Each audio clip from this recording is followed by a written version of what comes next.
Assalamualaikum warahmatullahi wabarakatuh. Perkenalkan, nama saya Nima Deklara Fiona Lateka dengan NIM G701201009 dari kelas A. Nah, pada kesempatan kali ini saya akan menjelaskan bagaimana proses biotransformasi farmakokinetik dan farmakodinamik dari senyawa obat amlodipin. Langsung saja kita simak penjelasannya.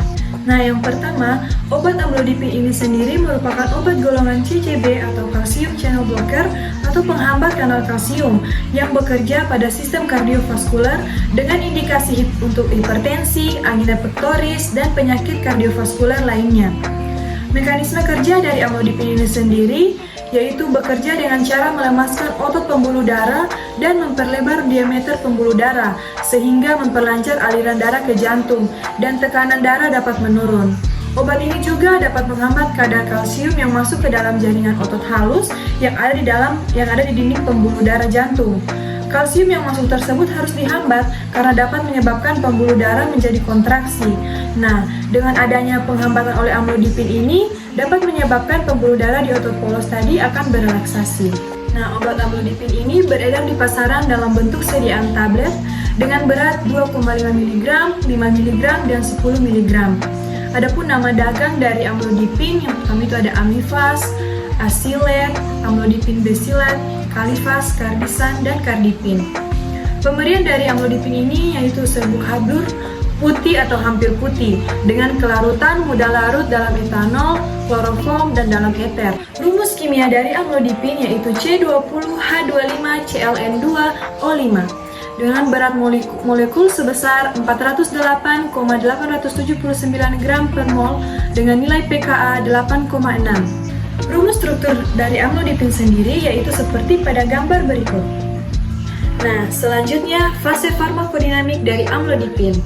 Amlodipin merupakan golongan penghambat kanal kalsium generasi kedua dari kelas 1 4-dihidropiridin atau DHP. DHP ini bekerja dengan mengikat situs yang dibentuk dari residu asam amino pada dua segmen S6 yang berdekatan dan segmen S5 diantaranya dari kanal kalsium bermuatan di sel otot polos dan otot jantung sehingga menyebabkan kanal kalsium tersebut inaktif dan impermeable terhadap masuknya ion kalsium. Hambatan terhadap influx ion kalsium ekstraseluler tersebut dapat menyebabkan terjadinya vasodilatasi dan penurunan tahanan perifer.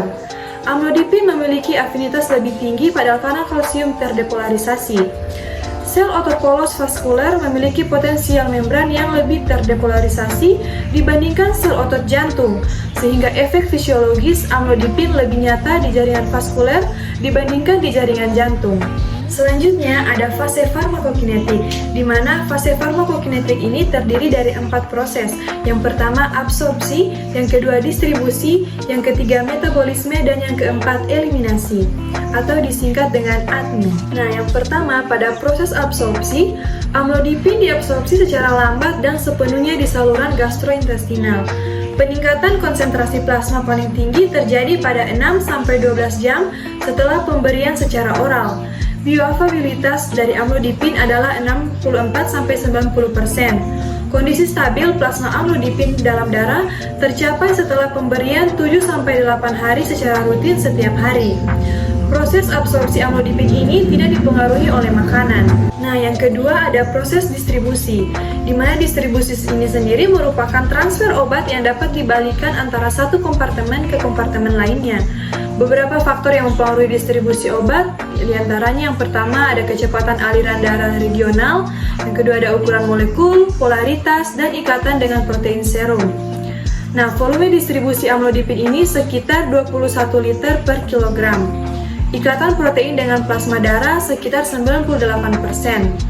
Nah, dalam proses distribusi ini terjadi pada saat obat dari hati disalurkan lagi ke sel target dan disalurkan kembali ke hati dan terakhir ke ginjal. Nah, perlu kita ketahui bahwa dalam proses distribusi akan terus berlanjut selama obat tersebut masih terdapat di dalam tubuh. Nah, yang ketiga ada proses metabolisme. Amlodipin dimetabolisme secara ekstensif di hati oleh enzim CYP3A4 menjadi bentuk metabolit inaktifnya. Metabolit amlodipin tidak memiliki aktivitas antagonis kalsium, sehingga hanya sedikit bentuk obat asli yang diekskresikan melalui urin. Tempat utama terjadinya metabolisme yaitu di hati, dan tempat lainnya yaitu seperti di ginjal, saluran pencernaan, paru-paru, dan juga kulit. Nah, berikut ini merupakan skema dari metabolisme. Pada metabolisme terjadi dua fase, yaitu fase yang pertama terjadi proses oksidasi, hidrolisis, dan reduksi. Dan pada fase yang kedua, terjadi proses sintesis konjugasi dengan glisin, sulfat, dan asam glukoronik. Nah, pada fase 1 biasanya dapat membentuk metabolit polar, secepatnya dapat diekskresi. Tetapi banyak metabolit pada fase 1 tidak dapat segera dieliminasi. Dalam hal ini, metabolit pada fase 1 akan bereaksi lagi dengan senyawa-senyawa endogen. Proses terakhir dalam metabolisme yaitu eliminasi. Amlodipin diekskresikan melalui ginjal, di mana obat melewati ginjal akan menuju ke kandung kemih dan dikeluarkan dalam bentuk urin. Amlodipin 60% metabolit diekskresikan bersama urin dan sisanya melalui feses. Waktu paru eliminasi plasma terminal sekitar 35-50 jam dan konsisten dengan dosis 1 kali sehari. Ekskresi pada nefron ginjal terdapat 3 proses ekskresi, yaitu filtrasi, sekresi, dan reabsorpsi. Filtrasi terjadi di glomerulus, di mana zat aktif yang masih dibutuhkan akan disaring kembali.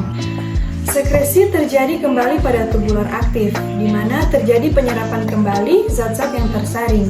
Nah, zat-zat yang tidak dibutuhkan namun ikut tersaring dan ikut lolos ke dalam plasma darah akan dikeluarkan kembali melalui media transporter ke tubulus.